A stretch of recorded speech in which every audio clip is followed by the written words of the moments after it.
Hi,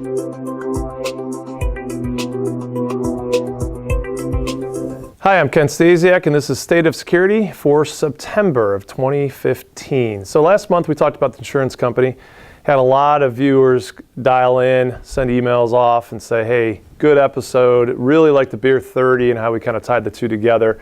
So this month we're going to be talking about education and what the higher educations are doing, some of the challenges they're facing, and then obviously mapping another Beer 30 to that to talk a little bit more about the deep dive into the industry and some of the challenges they're facing and some of our solutions. Okay, education.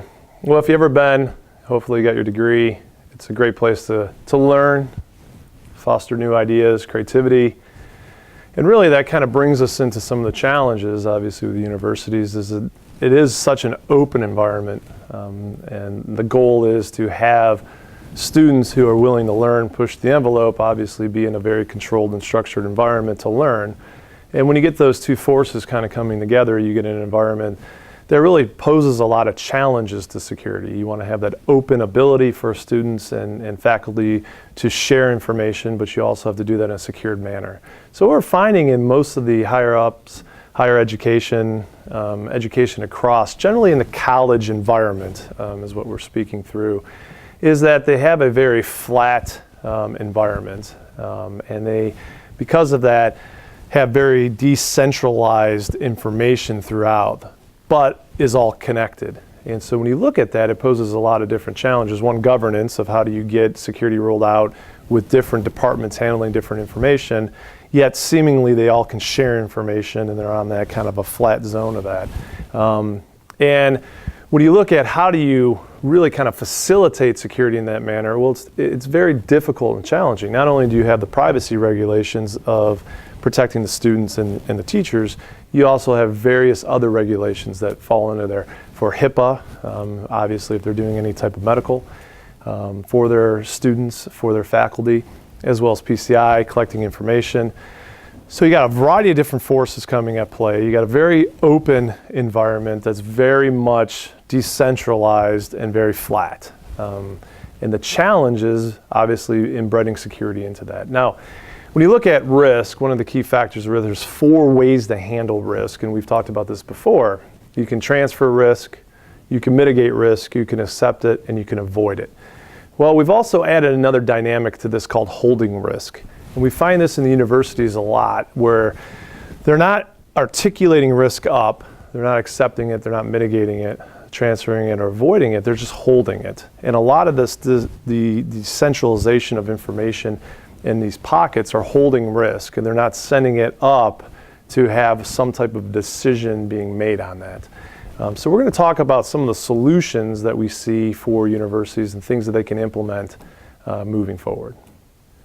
So how do we actually get a security program implemented at the universities? Well, obviously when you look at it, you could take a data element and drive to it. A lot of universities struggle on becoming PCI compliant. Let's just take that data element. Some universities have over 38 to 50 merchant IDs, and these merchant IDs are processing IDs they use for their merchant banks. So when you look at that, how do you bring all that together and roll out an effective PCI program? Well, one of the ways to do it is really to figure out from a revenue cycle how we're collecting information. And so when you look at it, you could be from the parking lots and you're taking information to the cafeterias, to donations, to obviously supporting tuition. And bringing those all together and then segmenting the network. So the first step we find in a lot of universities is really to figure out where the information's at. Business process flows are very good for this. It's flowing out the systems.